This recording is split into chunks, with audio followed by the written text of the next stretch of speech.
Well, hey everybody, today is April 20th and I want to welcome you to your online Bible study. This is Living Power. My name is Shannon Mullins and it's my pleasure to have you with me today. If you're just now joining the class, I want to welcome you and tell you how excited I am that you are here. We are in the book of 2 Samuel and we are studying the life of David, and David today becomes king of Judah. Not yet king of all Israel, but today he is crowned and anointed king of Judah, which is a very significant event, not only in his life, but in the life of the nation of Israel. Today I want to share with you teaching about two main things. The first thing I'd like to talk about is what was the most common way that the people would inquire of the Lord, and how did he tell them? Should we go and fight? Yes or no? In the beginning of the reading today, David inquires of the Lord, and it says, David asked, should I move back to one of the towns of Judah? And it says, yes, the Lord replied. Well, how are we to understand that? So I would like to share with you the means by which the people at this period in history, and since the formation of the tabernacle, inquired of the Lord. Second thing I'd like to do is talk to you a little bit about the mighty men. We read in the text today about David's mighty men, so I want to share with you why that's important and what we can understand from that.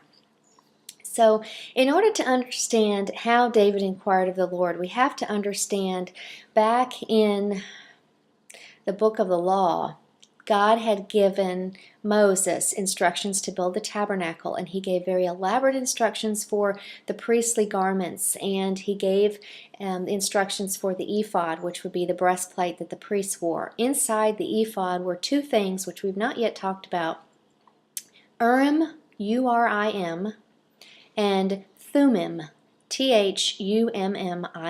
You can Google those and learn just a little bit more about those if you want. But these were the objects that maintained or were kept in the high priest's possession, and they were the objects used to determine the will of God. They were first mentioned in Exodus as being kept by the high priest in the breastplate of judgment. So I believe that he wore these on his chest in the ephod. And they apparently were two objects which served as sacred lots. So don't think of it as dice, even though that's an easy way for us to understand it. We roll the dice and we don't have any control of where the numbers stop. Is it going to stop on a 1 or a 2 or a 5 or whatever? But we can understand that they did use these two objects. The high priest would use them, and somehow they were given or shaken from a bag, and however they fell out, it was clear. If it fell in this whatever manner, it was a yes, and if it fell however, it was a no. And that's how they determined the will of the Lord. And did God have to answer? No, he did not. They could cast the die, cast the lots, and they were not automatic, they were not mechanical. It wasn't like, people people playing cards now, how they can trick the deck or whatever. It wasn't like that. God did not have to answer. And in yesterday's reading, God did not answer Saul.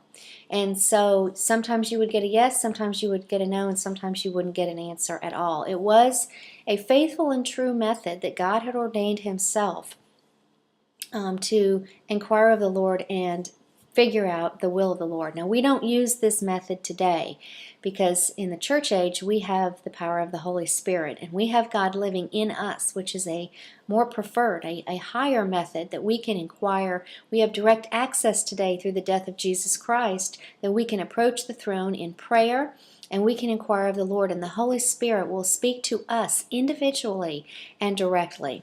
So I just wanted to mention that to you. This is the process. You have been reading about this. People have inquired of the Lord oftentimes. Do I go and attack? Do I, in this case, move back to Judah?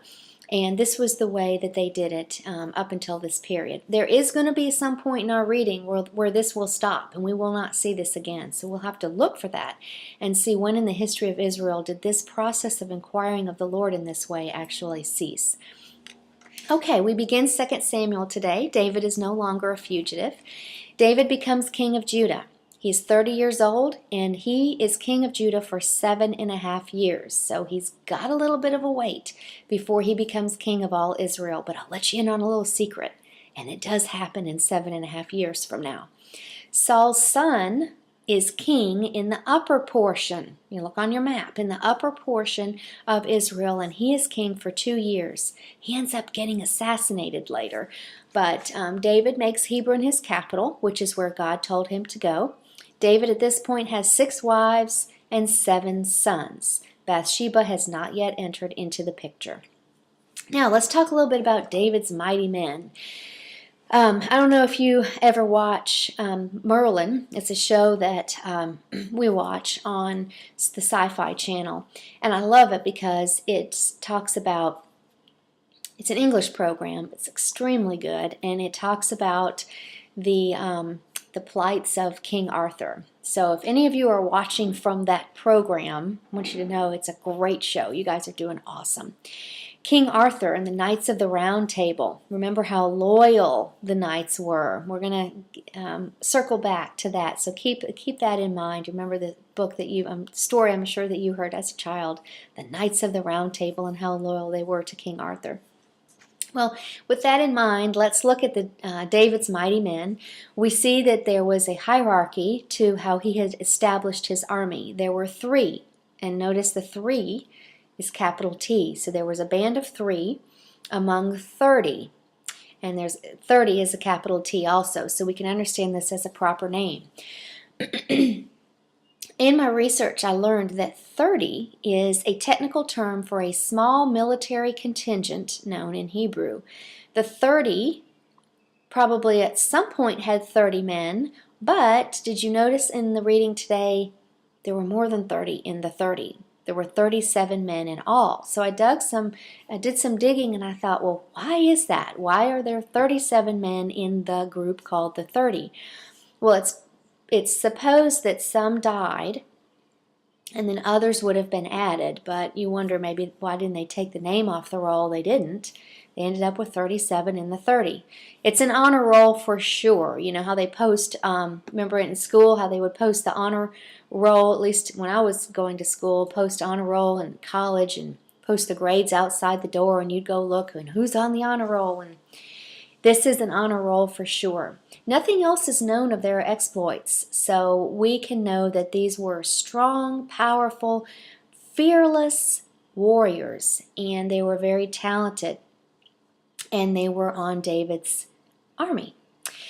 And these men came from all over. Some were even foreigners. When I read that, I thought, wow, that's really interesting. Some had defected from Saul's army. Remember, we talked about that over the last couple of days. And I find it interesting that there's one man not listed that I thought might have been listed, and there's one man that is listed that made me turn my head just a little bit. Joab is not listed, and he was the commander of the whole army under David's reign. So I don't know why he's not listed, but he's not listed there. And in 2 Samuel 23, verse 3, there's someone that I bet you know that's listed there in the 30 of the mighty men, and it's Uriah the Hittite. Now, if that doesn't ring a bell, let me remind you, we haven't read this yet, but do you remember the story of David and Bathsheba? And he sees her bathing, and he wants her, and she's married, so he sends out the husband into the front lines of battle to be killed. This is not in such a good moment in David's life. We haven't gotten there yet in our reading, but we will. And I know some of you remember that story. This is the man, Uriah the Hittite. This is the man that's the husband of Bathsheba. So I wonder if his brave deed on the front lines when David sent him out to be killed so he could have his wife is what got him listed in this honor roll. Or what would be maybe even worse, I thought, was he one of David's mighty men before David sent him out?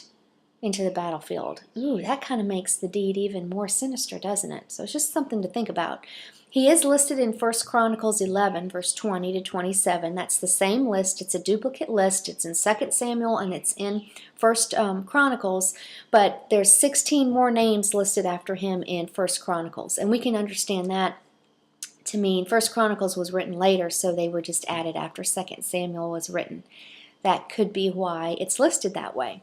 What can we learn from the mighty men? The main thing is that they demonstrated God's provision for David. You know, oftentimes we doubt God. Is he going to be able to take care of us? Is he going to be able to equip us to what he's calling us to do? Well, here we see yet again another example that, yes, God is calling David to something great. He calls you and I to great things in our life also. God has a plan for each one of us, you included. You, me, everyone, God has a plan. And this just shows that God equips. When he calls, he equips. And this was a clear example of God's provision for David. Notice the men came on their own. It reminded me of the time the animals came on their own to Noah on the ark. And notice the men were very, very skilled. Now, here's a couple of things that they do later on. Some of them are... These stories are in the Bible, some are not, but I just want to give you kind of an introductory look at what the mighty men were capable of doing with David. What did they accomplish, and why is this even listed in the Bible? Well, this group was able to neutralize the threat of the Philistines, and the Philistines had been a thorn in Israel's side since the days of Samson. This was huge. They were never again a threat after this point. David, through and with these mighty men, are able to establish a perimeter of safety for the nation. The nation grows in size under David's rule through this army. David and these men also bring Moab and Edom under his control and extends the kingdom.